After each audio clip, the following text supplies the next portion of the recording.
Python basic के इस tutorial में और इस वीडियो के अंदर आज हम बात करने वाले हैं यूज़र इनपुट की।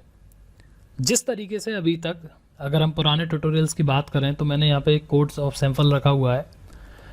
अब तक जो भी हम वैल्यूज सारी जो प्रिंट करा रहे थे वो हम मैनुअली लिख के, जैसे बी को हमने एक वैल्यू असाइन करी थी जो थी रजत, ए को मैंने एक वैल्यू दी थी जो थी 2। तो ये सारी वैल्यूज़ हम कोड के अंदर पहले से ही लिख रहे थे। बट इस ट्यूटोरियल के अंदर आज हम बात करने वाले हैं कि किस तरीके से यूज़र से हम इनपुट ले सकते हैं। यानी कि आपको यहाँ पर एक पॉपअप आएगा कि प्लीज़ एंटर अ वैल्यू, और जो भी आप वैल्यू एंटर करेंगे वही यहाँ पर प्रिंट होगी। तो हम क्या कर रहे हैं, हम यहाँ पर सामने वाले यानी जो भी यूज़र इस प्रोग्राम या इस कोड को यूज़ करने वाला है उससे हम आउटपुट के तौर पर एक वैल्यू एंटर कराएंगे। तो वो देखते हैं कि किस तरीके से हम वैल्यू यूज़र से इनपुट कराते हैं। तो मैं यहाँ पे एक वेरिएबल लूँगा इनपुट। आई होप वेरिएबल क्या होता है, क्या इसका कॉन्सेप्ट है, वो अब आपका क्लियर होगा, आपने प्रैक्टिस किया होगा। तो मैं यहाँ सिंपली एक वेरिएबल ले लेता हूँ INP, जिसका मतलब है शॉर्ट फॉर्म मैंने ले लिया इनपुट। पाइथन में इनबिल्ड यूज़र से इनपुट लेने के लिए एक ऑलरेडी फंक्शन है जिसका नाम है इनपुट। तो मैं यहाँ लिखूँगा इनपुट और एंटर करूँगा।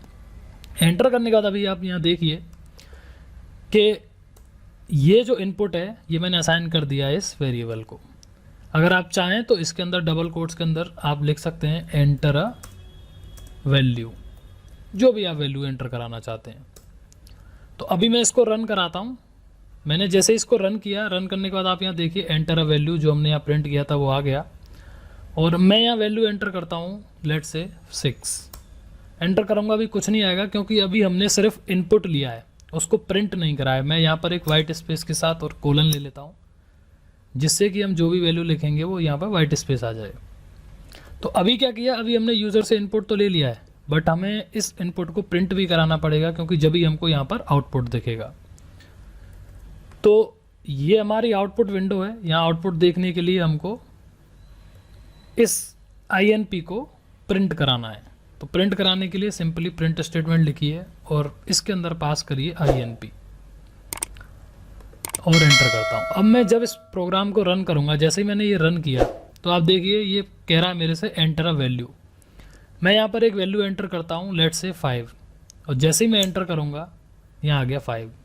और बेटर करने के लिए हम क्या कर सकते हैं, यहाँ पे एक और स्ट्रिंग एंटर कर देते हैं। इसमें हम लिखते हैं यू हैव एंटर्ड, यानी कि आपने जो टाइप करी है वैल्यू। ओके, तो अभी फिर से एक बार इस कोड को मैं रन करता हूँ और यहाँ पे हम चला के देखते हैं। तो फिर से मैं वैल्यू इस बार देता हूँ 8 और एंटर करते हैं। एंटर करने के बाद ये देखिए यहाँ पे आ गया यू हैव एंटर्ड 8, जो कि करेक्ट है। हमने जो वैल्यू इंसर्ट करी थी यहाँ पर वो थी 8, और जो आउटपुट हमको मिला है वो भी है 8। तो कुछ इस तरीके से हम यूज़र से इनपुट लेते हैं अपने प्रोग्राम के अंदर और उसको डायनामिक बनाते हैं अपनी प्रोग्रामिंग को। अभी तक क्या हो रहा था कि हम एक फिक्स वैल्यू यहाँ पे दे रहे थे और उसी को प्रिंट करा रहे थे, बट यहाँ पे हमने इंडिपेंडेंट कर दिया, इसको डायनामिक बना दिया। ये डायनामिक यानी कि और ज़्यादा फंक्शनलिटी इसके अंदर हमने दे दी कि यूज़र की जो भी चॉइस होगी वो अपने अकॉर्डिंग यहाँ पे वैल्यू डालेगा और उसका हमें आउटपुट मिल जाएगा। इसका क्या यूज़ है, जब हम एक प्रॉब्लम स्टेटमेंट करेंगे, जब एक प्रॉपर कोड एक प्रॉब्लम स्टेटमेंट को समझ के उसका सॉल्यूशन करेंगे, तब डायनामिक प्रोग्रामिंग क्यों ज़रूरी रहती है, उस समय पे आपको इसका इम्पोर्टेंस, ये क्यों इतनी महत्वपूर्ण है, वो समझ में आएगा।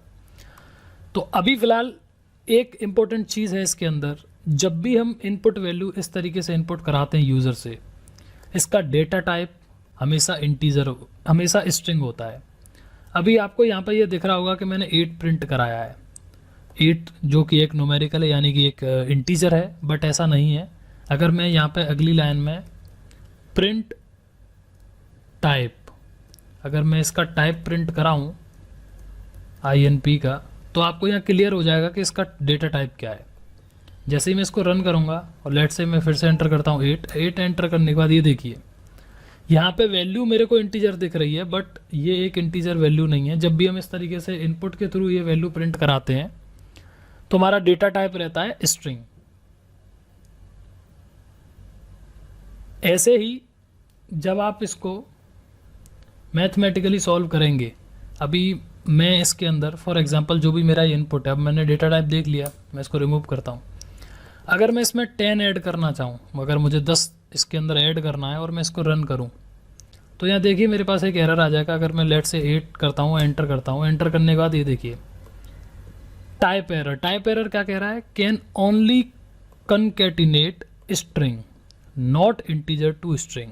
यानी हम यहाँ पे क्या करने की कोशिश कर रहे हैं कि ये जो इनपुट है जो हमने 5 8 दिया है, ये हमें देखने में तो इंटीजर लग रहा है और हम ट्राई कर रहे हैं कि इस 8 के अंदर या इसके साथ में हम 10 और ऐड कर दें, जो कि पॉसिबल नहीं है क्योंकि दोनों का डेटा टाइप अलग अलग है और दो डिफरेंट डेटा टाइप्स को आप ऐड नहीं कर सकते।